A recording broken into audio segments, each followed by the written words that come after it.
Okay, guys, so this is going to be another kind of unedited. I just noticed the pumpkin over here. um, I wanted to give you guys this update. I haven't had time to do it, but I kind of feel like it's a really important update as far as the exosomes treatment goes.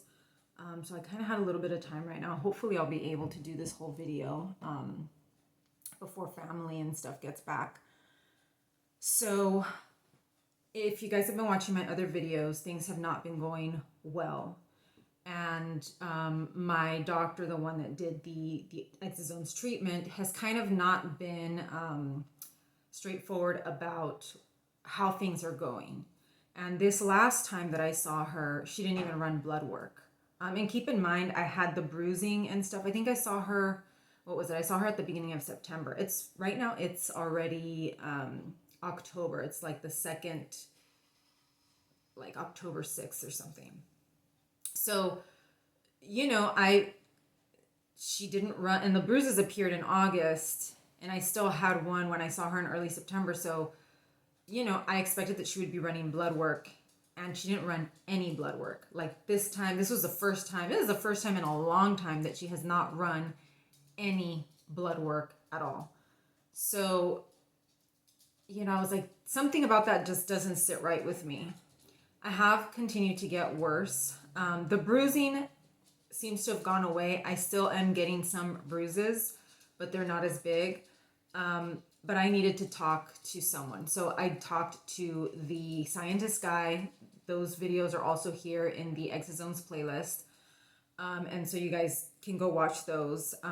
But I knew, because since that phone call was kind of weird, I knew I needed to talk to somebody that was neutral, a neutral third party that has no financial investment, no financial interest in this situation, because, obviously my doctor, the scientist guy, and anybody that he refers me to, they all have a financial interest in this.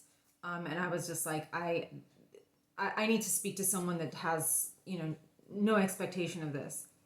And I remembered one person that I thought was very, very honest.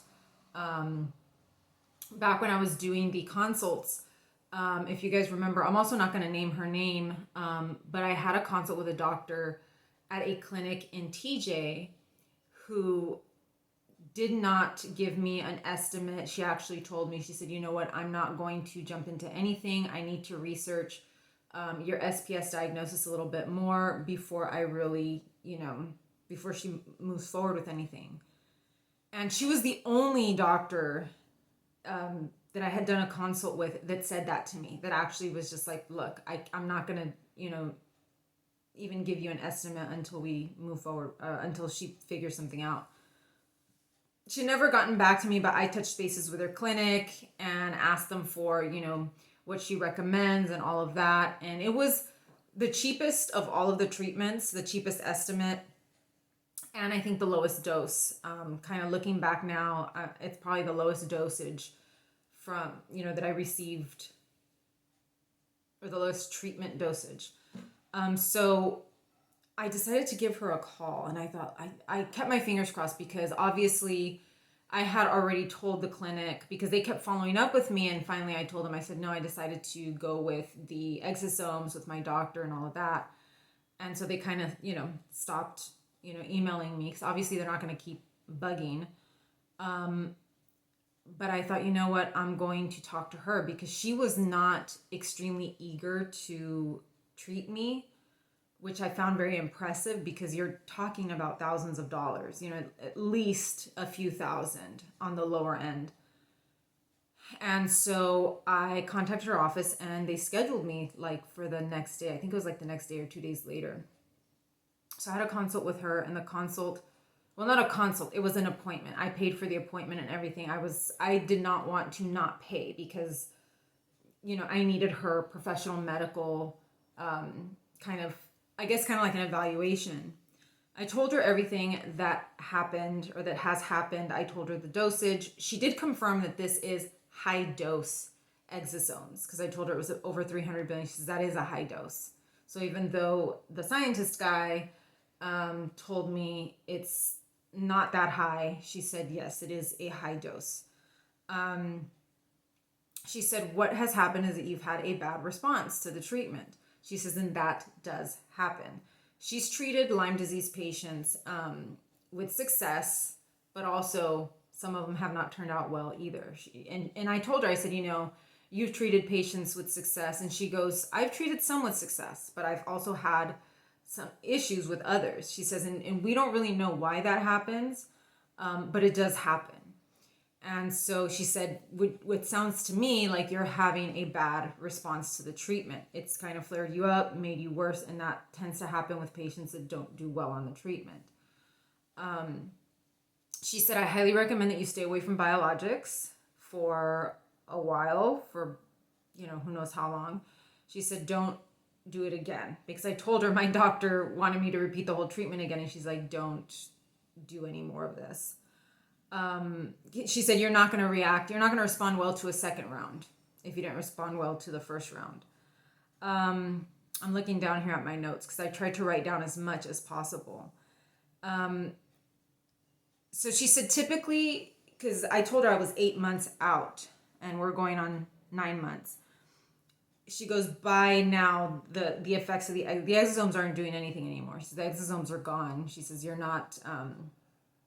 exosomes are not doing stuff. They've done what they're going to do and they're gone. So she said, right now you're just probably flaring.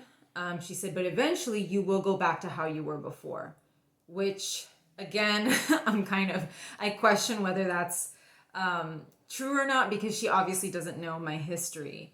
I typically never go back to how I was before, as you guys know, if you've been watching my videos for a while. So she said, you'll eventually just, this will kind of go down. You'll go back to however you were before, and then, so on.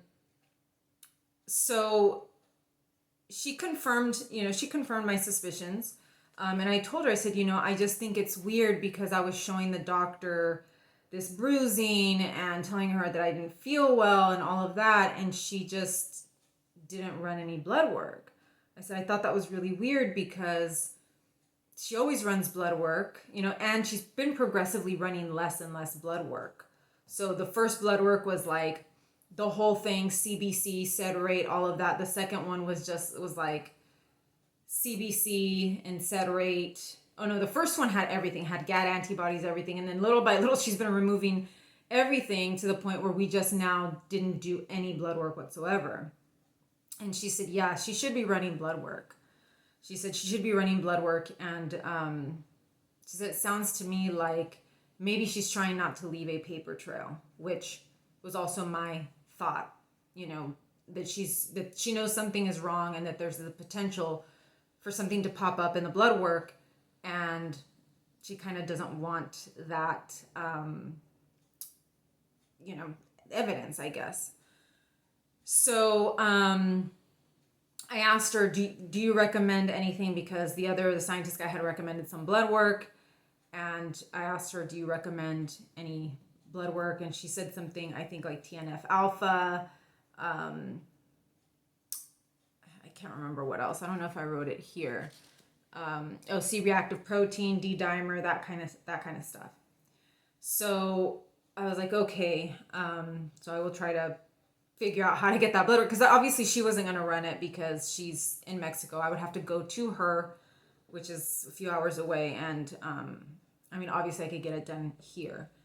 So she did clear up a lot of things. She,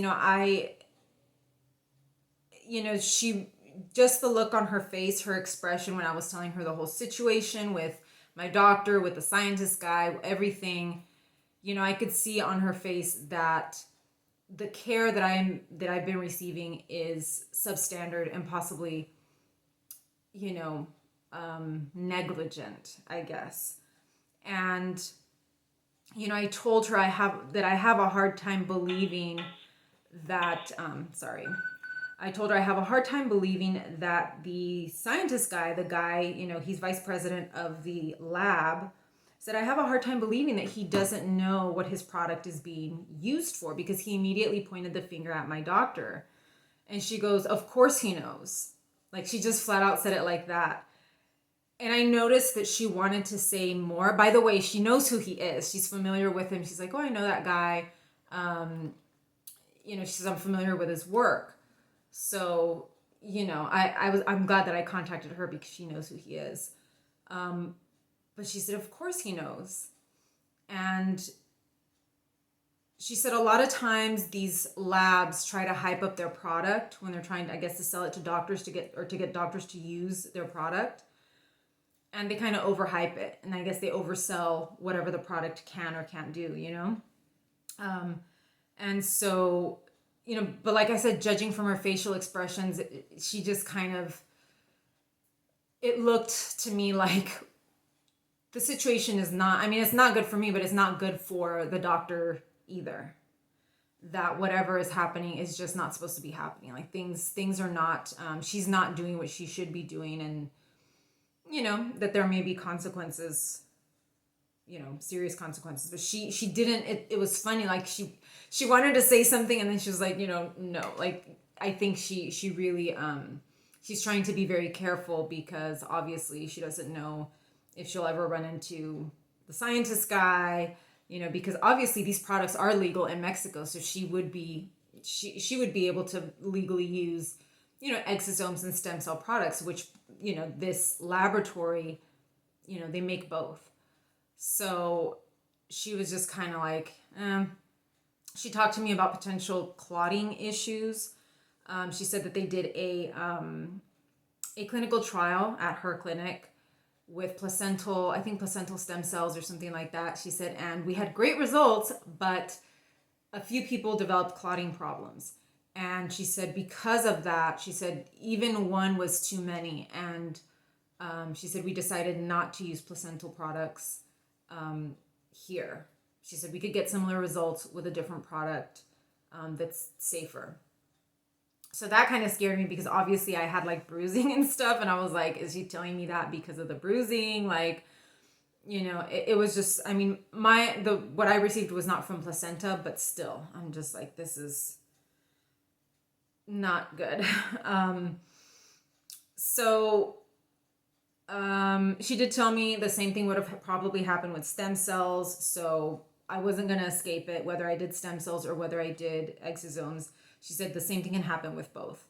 And I did see, I heard that in the Facebook groups with other patients, that they did say that I knew that you could have a reaction to the stem cells. I know a lot of Lyme disease patients have had severe reactions to stem cells and they've gotten worse. But I was told that exosomes don't have that effect because they're not cells. And she confirmed, she said, no, you can have the same bad response to both. She says, if you have a bad response to one, you're going to have a bad response to the other because they're releasing the same factors or something. She said too that, exosomes, they have anti-inflammatory properties, but they also can have pro-inflammatory properties. She said, so they haven't perfected the science on how to just get the pro or the anti-inflammatory stuff and take out the pro-inflammatory stuff. So she said, there's a mix of both and we don't know which are going to affect you. And she says, so that could also be part of what is happening. This was the explanation that I was hoping I would get from the scientist dude or my doctor, and that they just decided not to provide. She was explaining everything to me and I got it. I was like, I understand. So I'm trying to see if there's anything else here. She recommended some blood work. And I've seen a doctor. I was supposed to see my primary care, but she wasn't available. So I saw a doctor yesterday for a physical. And all she is going to run is a thyroid test, a thyroid and cholesterol. I was not allowed to complain about anything. They were like, you're just coming in for a physical. So that kind of backfired. And I really needed a CBC and at least a sed rate test to see, because I'm now having the intestinal spasms again, which I'm really upset about because my IVIG had stopped the intestinal spasms. And as of right now, I still have not been able to take my IVIG. So I'm concerned that, the intestinal spasms are going to get worse, which they usually do if I don't intervene with something. typically when I have some kind of a SIBO type of situation going on, I thought that that's what usually triggered the intestinal spasms. So I knew I needed like a sed rate thing. So I think my sed rate comes back elevated when that happens, if I have a SIBO issue or anything like that. So I was like, I need that sed rate. I need a sed rate test. I need a CBC. I need something. And what I got yesterday was, thyroid test and cholesterol, which, so I was racking my brain and I thought, you know what? I'm just going to try urgent care. The doctor at urgent care has been really, really great with me. I really like her a lot. So I thought, you know what? I'm going to try it and see. And I've been up since like 6 a.m. I went to Quest this morning at 7:30 because I had a fast for the thyroid test and the cholesterol. And I was like, you know what? I'm already up. Let's go to urgent care.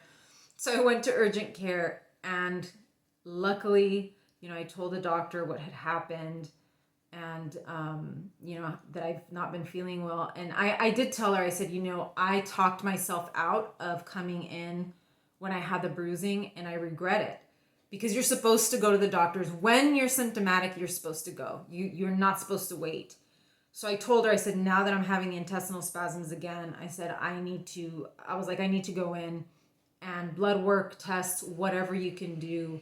I said, I'd really appreciate it because I told her my doctor's not running anything. I said, and I really don't think that's, it doesn't seem good to me given that I've shown her that I actually had the bruise on my arm when I went to see her. And I just kind of put it to the side. So she did run, they took blood, they did a CBC, a sed rate, and I also got like a fecal kind of test. She said to check you for parasites or bacteria or anything like that could be causing the intestinal spasms again. So I kind of breathed a sigh of relief, even though I don't think my work is done yet here. Another little side note, when I was talking to the doctor in TJ, she was telling me, she said, yeah, that guy, his laboratory has changed names a few times. And I said, could you give me, do you know what it used to be called before? And she gave me the name and I was like, oh, I know that name, the name of that lab. And, there were problems. I don't want to get too into it. I've actually touched on it on some of my other stem cell videos. And this guy, he's associated with some people that are very sketchy. And I've addressed that in some of my other videos. And that was one of the reasons why I did not want to go to his stem cell clinic. And I unfortunately did not know for sure that this product was his. I suspected that it was, but because they don't use exosomes at his stem cell clinic in Mexico, then I was like, there's no way that they use them here. And, so I kind of made that mistake. I mean, I did ask and my questions weren't answered. But I don't know. I don't know if my doctor is just unaware that he has. He himself has never gotten in trouble, but he's probably pretty smart. He knows that my doctor will be the one to get in trouble and not him. He can claim ignorance and say, well, I didn't know what she was doing, which I don't think is true. So I think that is it. I am considering another doctor, another cash pay doctor. All the stuff that I've had recently is covered by insurance, or at least I hope it is. But I am looking at another cash pay doctor to do even more blood work and more labs because I am trying to catch whatever I can. I'm trying to get whatever I can because if this turns into some kind of a legal issue, I'm going to need evidence that I'm worse. And she's avoiding doing blood work. And I'm just like, that's not good. And again, she is protecting herself. I'm also concerned over whatever notes she's been taking because I have been going in there complaining. But remember, she may be trying not to leave any evidence. So I don't know exactly what she's putting in her notes. So that's my other area of concern at the moment. But I wanted to update you guys. I'm just going to upload this without editing it because I've been wanting to throw this up there for those of you that are considering this treatment, again, everybody's response is going to be different, but the dosage was very high. I do think that the high dosage is or was part of the problem, but I don't know. There's just something else going on, and I'm kind of, at a loss as to what else could be happening. So yeah, I'm gonna upload this and get this out to you guys. And I do have other videos, but I haven't, like I said, I haven't been feeling well, and I'm just like, I've tried to upload whatever I can, and right now I think it's just like one video a week. So yeah, just please be patient with me. It's getting, kind of difficult, but I will try to keep updating you guys on this situation and letting you guys know what's going on, because I don't want anybody to, make the same mistake that I did, and again, lose that amount of money over something. That this was definitely 100% not worth the amount of money that I paid. This has been, I should have gotten paid for suffering like this. So yeah, that's what I have for you guys. Watch this video, watch the other videos in the playlist. And I think there was some stem cell videos. I don't know if I have a stem cell playlist or stem cell clinic playlist, but see if you can find those on here as well, because I do talk about, how I feel about these stem cell clinics, my opinion on the scientist guy and all these people that run these clinics, because, it's a business, it's money. And unfortunately they, a lot of these clinics put profits over patients. So anyways, I've gone on long enough. Thank you so much. I'll see you guys in the next one.